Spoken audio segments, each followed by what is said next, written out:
The Torvus Nebula burned with weapons fire as 300 warships tore each other apart. The Drexen Concordat's insectoid vessels swarmed like silver locusts, while the Haver Dominion's reptilian dreadnoughts returned fire with plasma batteries that could melt asteroids. Above them both, the crystalline ships of the Orvant Coalition fired precision energy beams that cut through armor like tissue paper. This wasn't a skirmish. This was the culmination of 2 centuries of hatred, greed, and territorial expansion. Commander Kurax of the Drexen fleet watched his tactical display with cold satisfaction. His forces were winning, pushing both rivals back toward the nebula's core. Another few hours and the sector would belong to the Concordat. His claws tapped against the command console as casualty reports scrolled past. Acceptable losses, he decided. Victory justified any price. Then every sensor on every ship screamed simultaneously. The detection arrays lit up with warnings that made no sense. Something massive was emerging from dark space, materializing where nothing should exist. Energy signatures spiked off every known scale. The Drexen, Haver, and Orvant forces all stopped firing, their attention drawn to the impossible readings flooding their systems. A ship appeared. It was enormous, dwarfing even the largest dreadnoughts present. Its hull was dark, almost black, covered in patterns that seemed to shift and flow like living metal. No one recognized the design, no database held any record of such a vessel. The ship simply hung there in space, silent and waiting, while 300 warships stared at it in confused alarm. Kurax recovered first. He opened a channel to his science officer. "Identify that vessel immediately." The response came back uncertain and worried. "Commander, there are no matches in our databases. The energy output suggests multiple fusion cores operating in parallel. We've never seen power generation at this level." Before Kurax could respond, every communication system across all 3 fleets activated simultaneously. A human voice spoke in perfect galactic standard, calm and professional. "This is the United Human Space Vessel Resolute. You are fighting in protected human space. Cease hostilities immediately." Silence fell across the sector, human space. Humans weren't supposed to have any space presence. The 3 empires had encountered Earth 30 years ago and dismissed it as irrelevant. The humans had primitive fusion drives, fragmented governments, and barely functional spacecraft. They were decades away from meaningful interstellar travel. All 3 empires had agreed. Humanity wasn't worth conquering or befriending. Kurax felt his mandibles click in what passed for Drexen laughter. One ship, one primitive vessel from a species that could barely reach their own moon 3 decades ago. This was either a spectacular bluff or a suicidal gesture. He opened a fleet-wide channel. "Destroy that vessel. Show these primitives what happens when they interfere with their betters." 50 Drexen warships broke formation and accelerated toward the Resolute. Their weapons powered up, plasma batteries glowing with lethal energy. Kinetic railguns loaded solid rounds that could punch through a kilometer of reinforced hull. Energy torpedoes armed and locked onto the human ship. The Resolute didn't move. It simply waited like a predator watching prey stumble into a trap. The Drexen ships opened fire. Hundreds of weapons unleashed their fury simultaneously. Space filled with enough destructive power to obliterate a small moon. Any normal vessel would have been vaporized instantly. Not one shot reached the Resolute. Point defense systems activated across the human ship's hull. Thousands of micro-turrets fired with inhuman precision. Every plasma bolt was intercepted mid-flight. Every kinetic round was destroyed before impact. Every energy torpedo detonated harmlessly in space. The Resolute's hull remained untouched, pristine, as if the massive barrage had been nothing more than an inconvenience. Kurax stared at his tactical display in disbelief. The human ship hadn't even raised shields. It had simply shot down everything with point defense systems that shouldn't exist. The calm voice returned. "Final warning, withdraw or be disabled." Rage replaced Kurax's shock. No primitive species would humiliate the Drexen Concordat. He activated the fleet command override. "All ships, full assault. I want that vessel reduced to scrap. 200 more ships joined the attack. The space between the fleets and the Resolute filled with so much weapons fire that sensors could barely track individual shots. It was a wall of destruction, an unstoppable wave of annihilation. The Resolute finally moved. It crossed 20,000 kilometers in 3 seconds, speed that should have been impossible for something that massive. The human ship materialized in the center of the Drexen formation, surrounded by enemies on all sides. Then it fired, but not with weapons. Electromagnetic pulses erupted from the Resolute's hull in precisely calculated waves. The pulses washed over every attacking Drexen vessel like invisible fire. Within seconds, every ship went dark. Engines died, weapons powered down, tactical systems failed. Even life support began flickering as the pulse rewrote control codes at the fundamental level. 250 Drexen warships hung in space, completely disabled, utterly helpless. The Resolute broadcast coordinates to the remaining fleets. These vessels have approximately 6 hours before life support fails completely. We suggest you prioritize rescue operations over continued hostilities. The human ship then moved back to its original position and stopped, waiting once more. Kurax floated in his darkened command center, emergency lighting casting shadows across his face. His entire attack force had been neutralized in less than 3 minutes. Not destroyed, disabled. The humans could have killed them all but chose not to. A new voice came over the communication systems. A view screen flickered to life, showing a human woman in a dark blue uniform. Her hair was tied back, her expression calm, but her eyes hard as diamond. I am Admiral Cass Nolan of the United Human Space Forces. You have 72 hours to withdraw all military assets from this sector. Humanity claims this region as neutral territory. Your war ends here now, today. The Haver commander found his voice first. How did your species develop such technology? Our records show you barely had functional fusion drives 30 years ago. Admiral Nolan's expression didn't change. 30 years is a long time when you're motivated. You dismissed us as primitive. You rejected our requests for peaceful contact. You taught us that the galaxy doesn't care about the weak. She leaned forward slightly. We stopped being weak. The Orvant Coalition's lead scientist spoke up, his crystalline voice resonating with confusion. This level of advancement should take centuries. You've achieved what we spent millennia developing. We had advantages you didn't consider, Nolan replied. Unity, focus, and the knowledge that we were completely alone.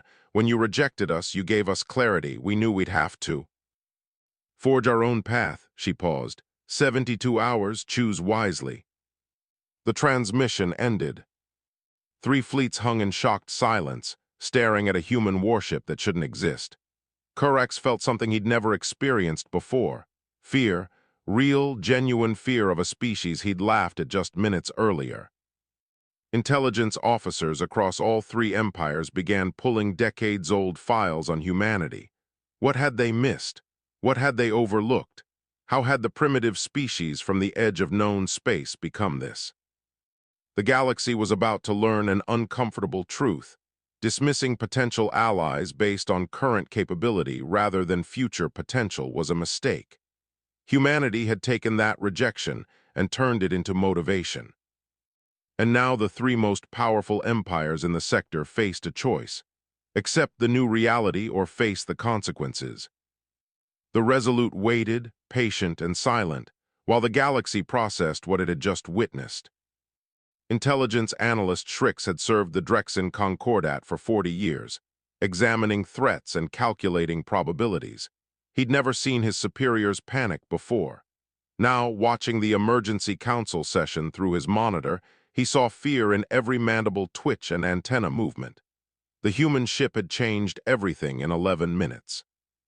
He pulled up the archived files from humanity's first contact. The reports were dismissive, almost mocking. Primitive chemical rockets, fragmented nation-states, aggressive but limited. One analyst had written, no threat potential, no alliance value, recommend minimal observation. Those recommendations had been followed. For 30 years, no one watched humanity. The three empires were too busy fighting each other to care about a species that could barely leave their home planet. Now that neglect felt like staring into an abyss. Shrix began compiling every scrap of data available. There wasn't much.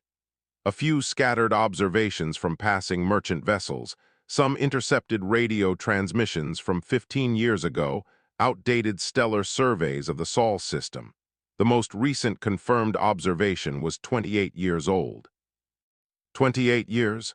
What could a species accomplish in 28 years when everyone stopped watching? The answer was floating in the Torvus Nebula, surrounded by disabled Drexen warships. Across the sector, similar scenes played out in HFY war rooms and Orvent research facilities. General Torvin Brightskill reviewed tactical footage for the 15th time, watching the Resolute's point defense systems intercept hundreds of simultaneous attacks. His military analysts stood silent, unable to explain what they'd witnessed. "How many ships would we need to defeat that vessel?" Torvin asked his tactical officer. The officer's scales flushed with uncertainty. "General, I don't know if we have enough ships. The precision of their defensive systems suggests automated targeting beyond our current capabilities. They didn't miss a single shot." Torvin nodded slowly. He'd reached the same conclusion. The HFY Dominion prided itself on military superiority.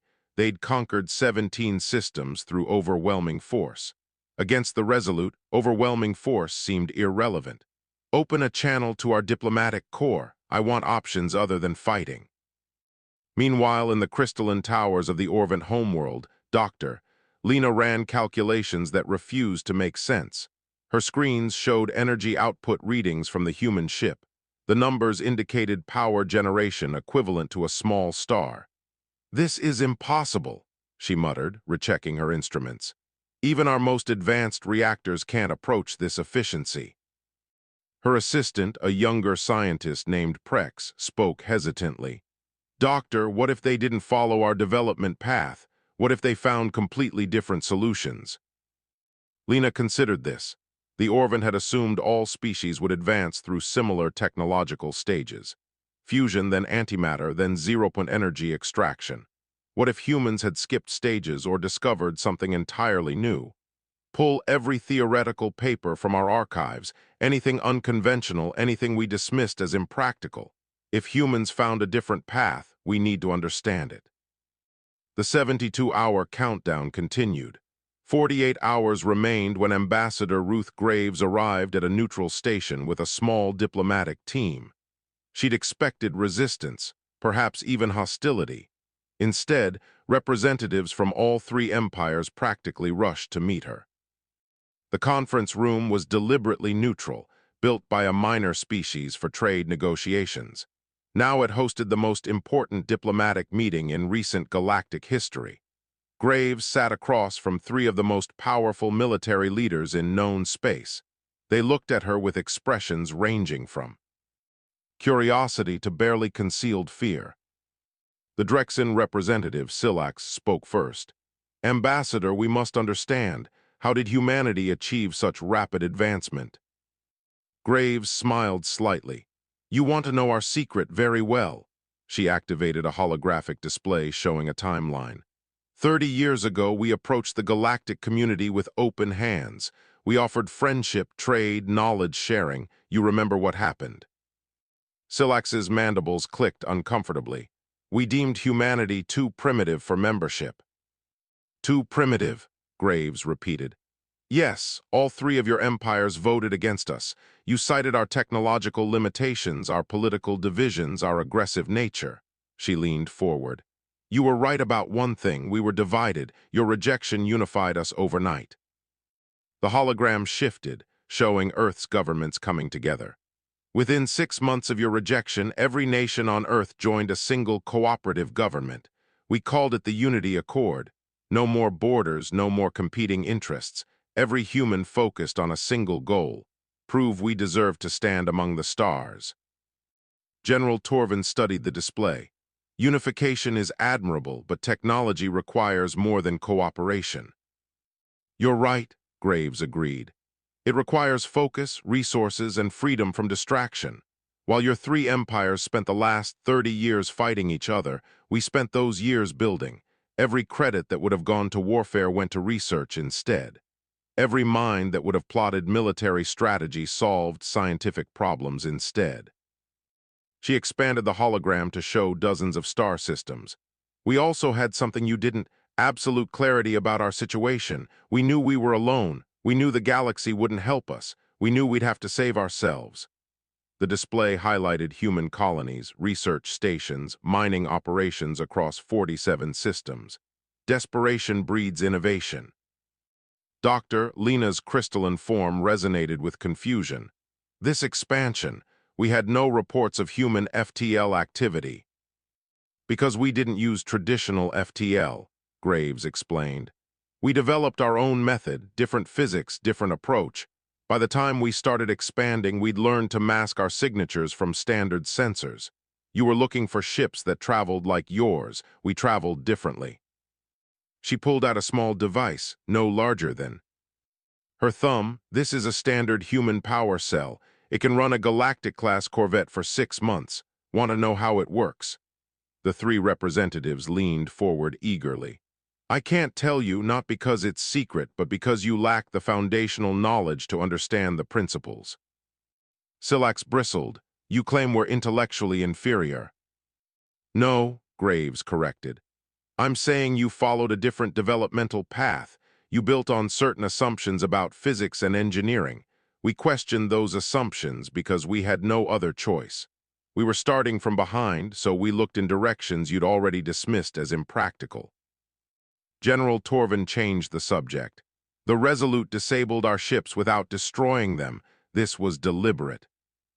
Of course, Graves replied. We don't want to slaughter you, we want you to stop fighting in our space. There's a difference. She stood and walked to the viewport, looking out at the stars. When you rejected us, we asked ourselves what kind of species we wanted to become. We could pursue power for domination or power for protection. We chose protection. Protected human space, Dr. Lena quoted from the Resolute's broadcast. How much space do you claim?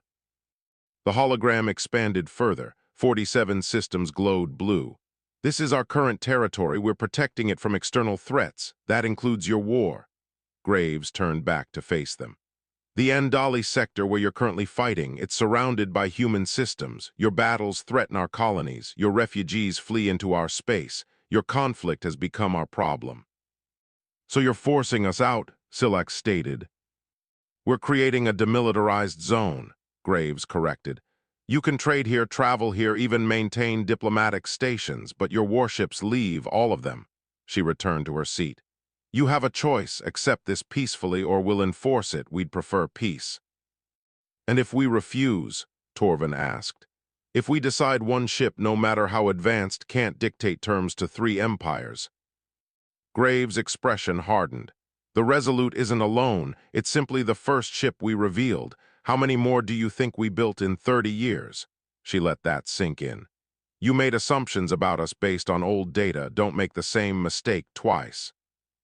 The meeting continued for 6 hours. Graves laid out terms. Complete military withdrawal from the Andali sector within 72 hours, establishment of neutral trade zones, agreements to avoid human-protected space. The Empire representatives argued, negotiated, threatened. Graves remained calm and immovable. As the meeting concluded, Silax asked one final question. Why reveal yourselves now? You could have remained hidden. Graves smiled. Because hiding isn't who we are. We're not interested in lurking in shadows or playing secret games. We want the galaxy to know humanity exists, humanity matters, and humanity will protect those who cannot protect themselves. She paused. You chose to ignore us. We're choosing to make that impossible. The countdown reached 24 hours. The 3 empires faced an impossible decision. The galaxy watched and waited, and humanity stood ready for whatever choice they made. Tactical Officer Shrix watched the countdown approach 0 with growing dread. Commander Kurax had refused every diplomatic solution, dismissed every warning, and assembled the largest battle fleet in Drexen history. 800 warships hung at the edge of the Andali sector, weapons charged, crews ready. Kurax believed overwhelming numbers would succeed where the first attack failed.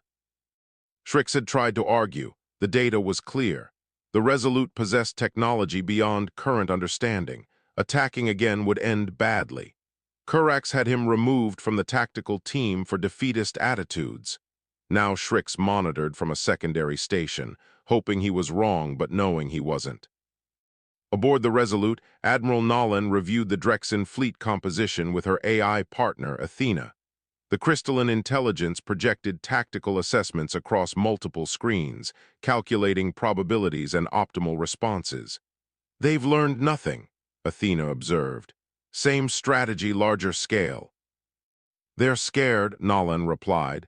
"Scared people make predictable choices." She studied the formation. Recommendations: disable without casualties, demonstrate futility of numerical superiority, encourage diplomatic solution. Athena paused. "Admiral, they're preparing fusion warheads, multiple targets including the Resolute." Nolan's expression didn't change. "They won't get close enough to deploy. Update point defense protocols. I want every warhead intercepted at maximum range." The countdown reached 0. For 30 seconds, nothing happened.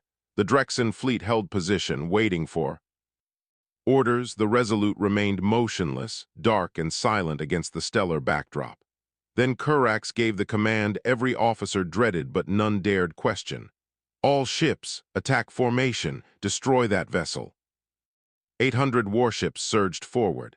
It was beautiful in a terrible way, like watching a swarm of predators converge on prey. They moved in coordinated waves, overlapping fields of fire, creating kill zones that no ship should survive. Tactical doctrine perfected over centuries of warfare. Against the Resolute, it meant nothing. The human ship simply vanished. One moment it occupied a specific point in space. The next it was gone. Drexen's sensors screamed confusion, searching frantically. They found it 1,500 kilometers away, having moved faster than tracking systems could follow. "Impossible," someone whispered on the Drexen command channel. "Ships that size couldn't maneuver like fighters." Admiral Nolan's voice broadcast across all frequencies. "Final warning, power down your weapons or they will be powered down for you." Kurax's response was to order an immediate full assault. 800 ships unleashed their combined arsenals: plasma batteries, kinetic rounds, energy torpedoes, and yes, fusion warheads. The amount of destructive power released could have cracked a planet's crust. The Resolute's hull opened in thousands of locations simultaneously. Microdrones deployed like a silver cloud, each one a miniature defensive platform with independent targeting. They intercepted the incoming fire with precision that seemed impossible. 98% of the barrage was destroyed before reaching effective range. The remaining 2% struck the Resolute's shields. Energy barriers flickered into visibility, shimmering like heat waves. The massive attack dissipated harmlessly, absorbed and redistributed across the shield matrix. When the light cleared, the Resolute hung undamaged, pristine, as if the largest coordinated attack in Drexen history had been nothing more than rain on armor. "Total damage assessment?" Nolan asked calmly. 0, Athena replied. "Shield strength at 99.7%, point defense drones performing optimally, enemy morale declining rapidly." Nolan nodded. "Execute containment protocol." The Resolute didn't fire weapons. Instead, it released an electromagnetic pulse wave that rippled outward in precisely calculated patterns. The wave washed over the Drexen fleet at the speed of light. Within seconds, every ship's weapons systems shut down completely, not damaged, not destroyed, simply deactivated at the fundamental code level. Engines still functioned. Life support remained operational. Communications worked perfectly. But every offensive system, from the smallest point defense turret to the largest plasma battery, went dead. The massive fleet that moments ago threatened annihilation now floated helplessly, unable to fight, unable to retreat effectively, unable to do anything except watch. Kurax stared at his console in absolute disbelief. His weapons display showed green status across every system, but nothing responded. His chief engineer reported that the firing control codes had been rewritten, overwritten at the hardware level. It would take weeks to manually restore functionality, the engineer said, voice shaking. Then the Resolute began broadcasting tactical data to every disabled ship, detailed analysis showing exactly how it had defeated them. More terrifying, it included calculations showing how easily it could have destroyed every vessel instead. Targeting solutions, kill probabilities, optimal firing patterns, all calculated and displayed with casual precision. The message was devastatingly clear. We chose mercy, don't make us choose differently. On the Drexen homeworld, the ruling council watched the engagement through real-time feeds. The confident expectation of victory had evaporated into stunned silence. Supreme Leader Xandrix felt his certainty crumble as he watched 800 warships disabled in 11 minutes without a single human casualty. "Open a channel to the Resolute," he ordered quietly. His advisors stared. "Now," he added with more force. Admiral Nolan's face appeared on the council's main screen. She looked calm, professional, and utterly unimpressed. "Supreme Leader Xandrix, I hope you've reconsidered your position." "Admiral," Xandrix began, forcing his voice steady, "what would it take for you to restore our ship's functionality?" "Withdraw from the Andali sector," Nolan replied immediately. "Agree to the demilitarized zone, commit to non-aggression toward human space." She leaned forward slightly. "And acknowledge that humanity has the right to exist among the stars, something you denied us 30 years ago." The council chamber erupted in angry chittering. "Acknowledge inferior." "Species unthinkable, unacceptable," but Xandrix silenced them with a gesture. "If we refuse, then your fleet floats there until you run out of supplies," Nolan said flatly. "We've already transmitted coordinates for rescue operations. You have 6 hours before life support starts failing on some vessels. Choose quickly." Xandrix looked at his military advisors. Their antennae drooped in defeat. He looked at his diplomatic corps. They nodded reluctantly. He looked at the screen showing 800 disabled warships. The most powerful fleet the Concordat had ever assembled, rendered impotent by a single vessel from a species they dismissed as primitive. "We accept your terms," he said. The words tasted like poison. "Excellent," Nolan replied. "Your ship's systems will be restored once withdrawal begins. And Commander Kurax will be returned to you unharmed. We're currently evacuating his flagship before life support fails completely." The transmission ended. The council sat in shocked silence. They'd lost, completely, utterly, without inflicting a single casualty on their enemy. Worse, the humans had rescued them. Meanwhile, General Torvin of the Haver Dominion issued immediate orders to his remaining forces. "Full withdrawal from the sector. No delays, no protests. We cannot fight what we cannot comprehend." His subordinates rushed to comply, grateful their leader possessed the wisdom Kurax lacked. The Orvant coalition had already evacuated. Their scientists were too smart to fight a losing battle. "Doctor," Lena watched the engagement data with academic fascination. "They rewrote weapons code remotely," she murmured. "The implications for cybersecurity alone, we're decades behind in multiple fields." Ambassador Graves arrived in the sector with a small flotilla of human support ships. They began assisting the disabled Drexen vessels, providing power, supplies, and technical support. Drexen crews watched in confusion as the humans they'd tried to destroy now worked to save them. A human engineer named Casey boarded one Drexen flagship. She found the crew hostile and suspicious. "Why are you helping us?" a Drexen officer demanded. "We attacked you." Casey smiled. "Because you're not our enemy. You're scared people who made a bad choice. We disable threats, but we don't murder people who can't fight back." She started running diagnostics. "Besides, leaving you to die would make us like you. We'd rather be better than that." The officer had no response.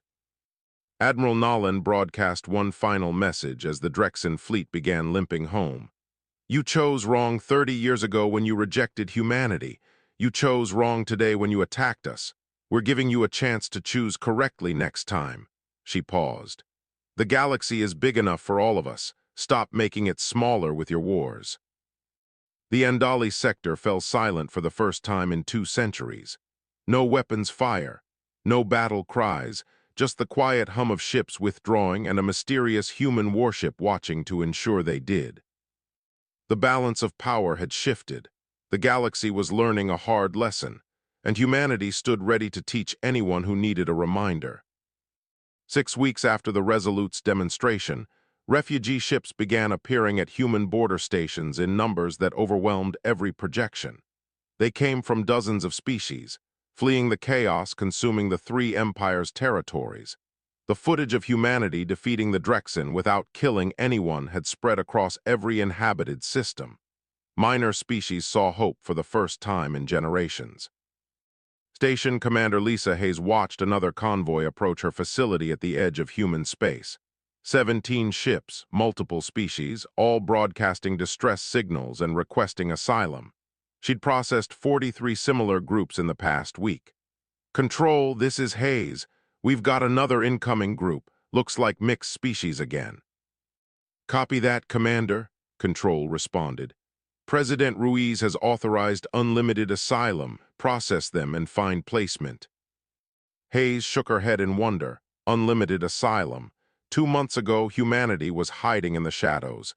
Now they were accepting millions of refugees. Understood, beginning intake procedures.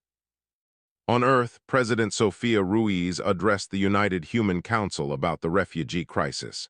"We face a choice that will define humanity's character," she told the assembled representatives. "We can close our borders and protect our resources, or we can open our arms and share what we've built." She paused. "I propose we choose compassion." Council member David Park stood. "Madam President, we're talking about potentially tens of millions of refugees.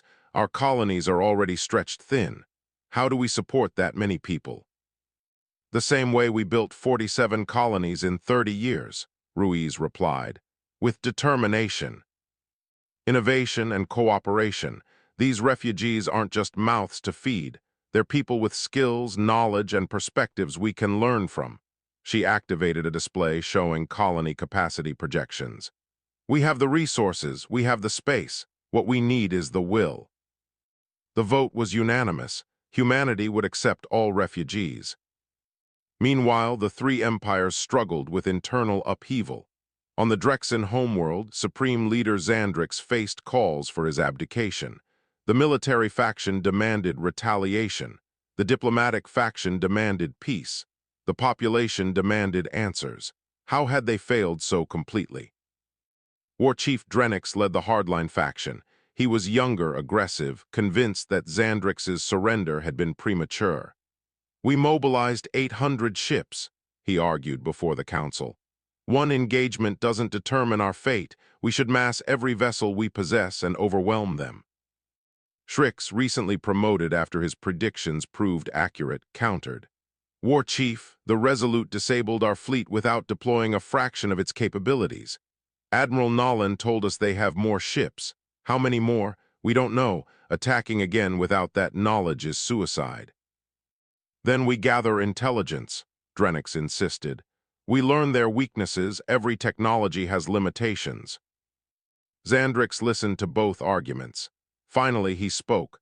"War Chief Drenix, you will lead a reconnaissance mission, take 30 ships, observe human activities, but," he emphasized strongly, "you will not engage, you will not provoke. You will gather information only, understood?" Drenix bowed. "Yes, Supreme Leader," but his eyes held different intentions. The Haver Dominion underwent different transformations.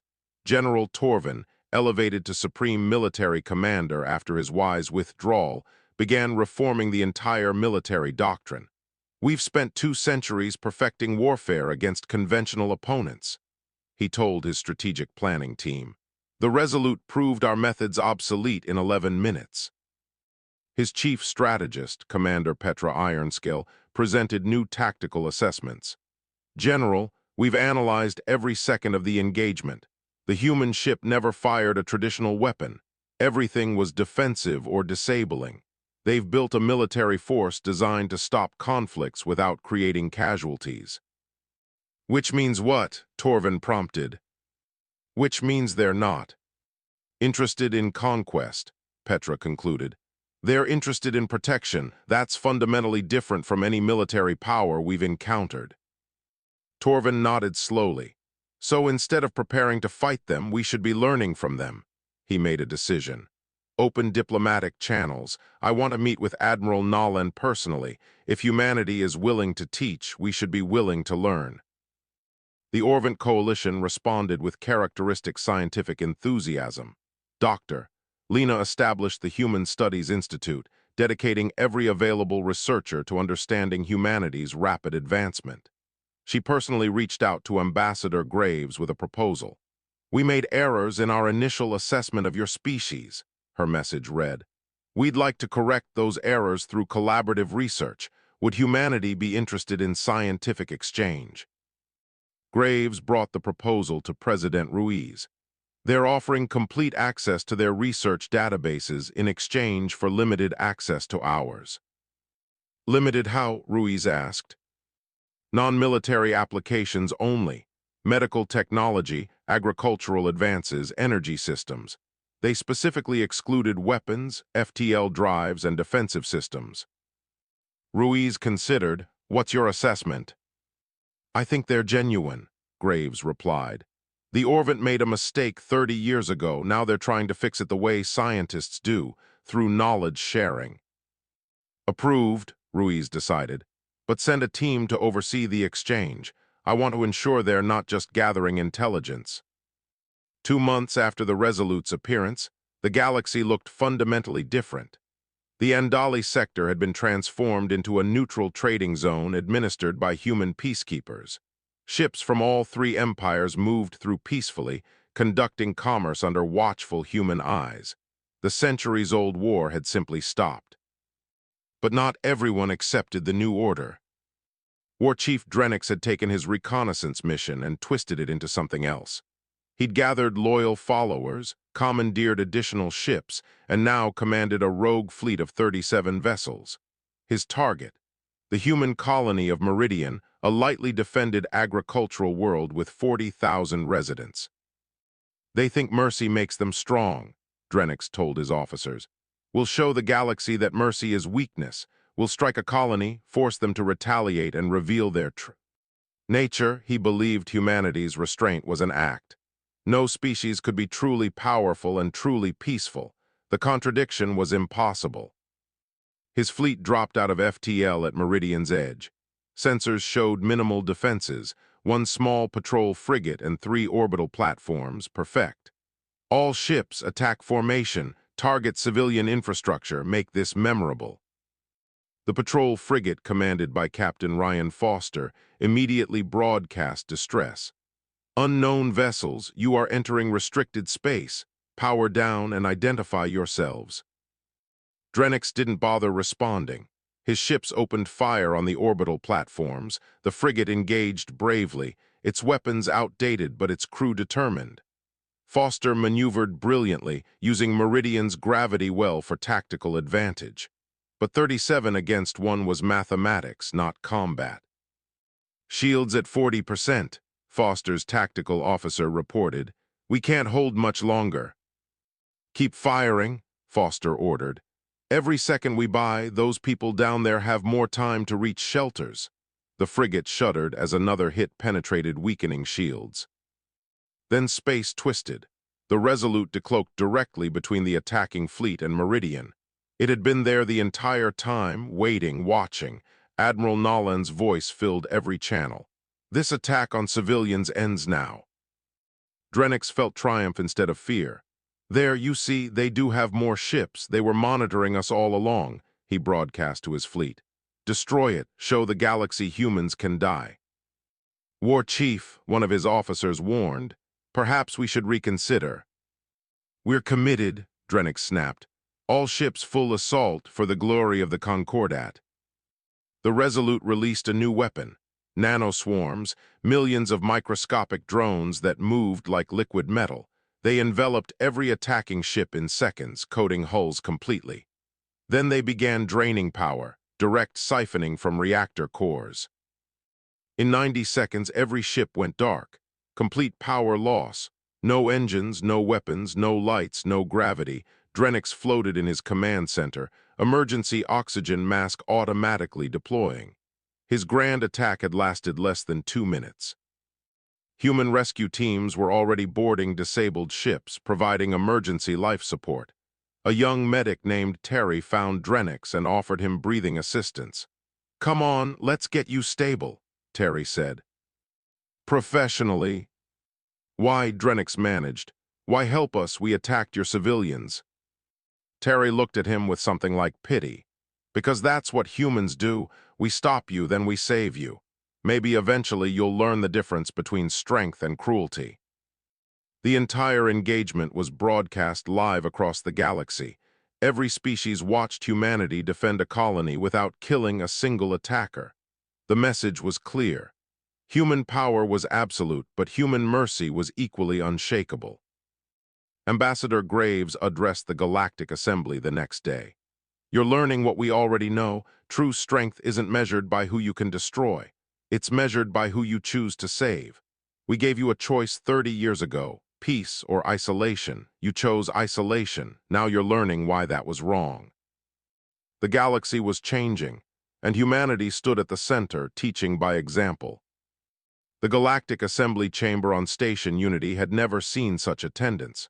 Representatives from 63 species filled the galleries, all present for one purpose: voting on humanity's membership application. Ambassador Ruth Graves stood at the speaker's platform, calm despite knowing billions watched across the galaxy. Council President Verix, an elderly diplomat from a neutral species, called the session to order. 30 years ago, this assembly rejected humanity's first application for membership. Today, we vote again. He gestured to Graves. "Ambassador, the floor is yours." Graves stepped forward. "Thank you, President Verix. I won't waste your time with lengthy speeches. You've all seen what humanity can do. You've watched us disable fleets, protect refugees, and enforce peace without slaughter." She paused. "But I'm not here to intimidate you into acceptance. I'm here to ask if you're ready to work with us toward something better." The Drexen representative, Silax, rose. He'd been appointed after Xandrix's abdication, chosen for his diplomatic skills rather than military aggression. "Ambassador Graves, I speak for my people when I say we made a catastrophic error 3 decades ago. We judged you by what you were, not what you could become." His mandibles clicked nervously. "We vote yes to your membership, and I formally propose humanity be granted a permanent council seat." Murmurs rippled through the chamber. Permanent council seats were reserved for the oldest, most established civilizations. Granting one to humanity was unprecedented. General Torvin stood next, his scales gleaming under the chamber lights. "The Haver Dominion seconds this proposal. Humanity has demonstrated not just power but wisdom in wielding it." He looked directly at Graves. "You defeated us without destroying us. That's a strength we must learn from. We vote yes." Dr. Lena's crystalline form chimed as she addressed the assembly. "The Orvant Coalition has spent 6 months analyzing humanity's rapid advancement. Our conclusion: they succeeded because they unified completely, focused absolutely, and innovated fearlessly." Her voice resonated with emotion rare for her species. "They show us what's possible when survival demands excellence. We vote yes, and we support the permanent council seat." President Verix called for the full vote. The result was unanimous: 63 species, 47 votes yes. The remaining abstentions were from species still deliberating, not a single vote against. Graves accepted with a slight bow. "Humanity is honored, but we have a condition." The chamber fell silent. "We propose the assembly be reformed, no more rejecting species based on current technology, no more hierarchy of worth. Every sapient species gets representation, gets respect, gets a voice." The established powers looked uncomfortable. Change was dangerous, but Verix smiled. "Ambassador, you're not just joining our assembly, you're remaking it. Very well, we'll put it to a vote." That vote passed too, not unanimously but by strong majority. The galaxy was learning to adapt. After the formal proceedings, Graves held a press conference. Reporters from dozens of worlds crowded the room. The first question came from a Drexen journalist. Ambassador, how did humanity advance so rapidly? The galaxy demands to know your secret. Graves had prepared for this. Our secret. We stopped trying to be like you and started being more like us. She activated a holographic display showing Earth's transformation. You rejected us based on technological assessment. You saw our primitive ships and assumed we'd always be primitive. The hologram showed research facilities, universities, innovation centers spreading across Earth and beyond. We realized something crucial, Graves continued.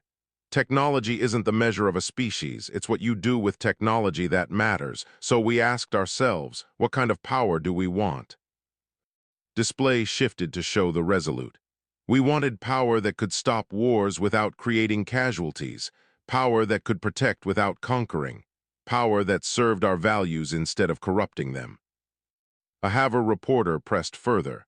But the specific technologies, your nanosystems, your power generation, your FTL method, how did you develop these so quickly? By questioning everything you assumed was impossible, Graves replied. You followed established development paths, fusion to antimatter to exotic matter. We looked at the gaps between those stages and asked, what if there are completely different routes? She smiled. When you're starting from behind, you have the freedom to try unusual approaches. We turned disadvantage into advantage. The questions continued for hours. Graves revealed humanity's collaborative research model, their willingness to fail repeatedly, their integration of artistic creativity with scientific rigor. She spoke of how Earth's cultural diversity had become their greatest strength, bringing different perspectives to every problem.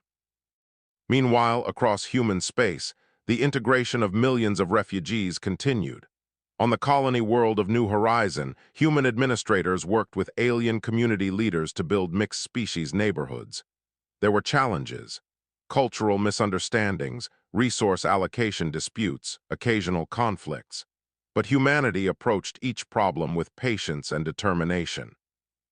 A young human teacher named Rachel stood before a classroom of mixed-species children. Drexen, Haver, Orvant, and human students sat together, learning galactic history from a new perspective. Can anyone tell me why the three empires fought for so long? She asked.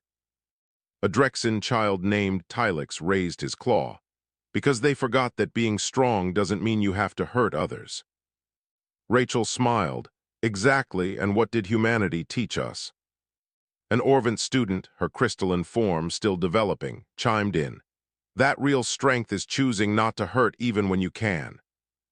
These children would grow up in a different galaxy than their parents knew, one where power served peace instead of ambition. Back on Earth, President Ruiz met with Admiral Nolan to discuss humanity's next steps. The Resolute will be joined by 4 more ships, Ruiz explained. Each will patrol a sector maintaining peace.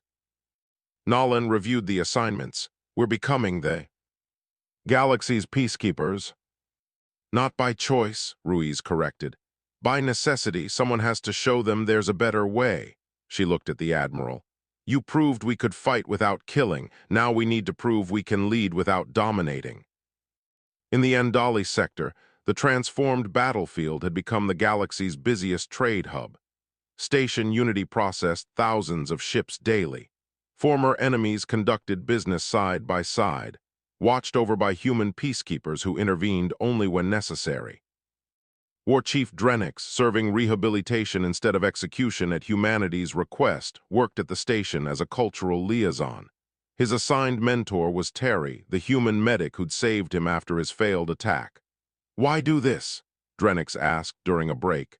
Why not just execute me? I attacked your colony. Terry considered the question.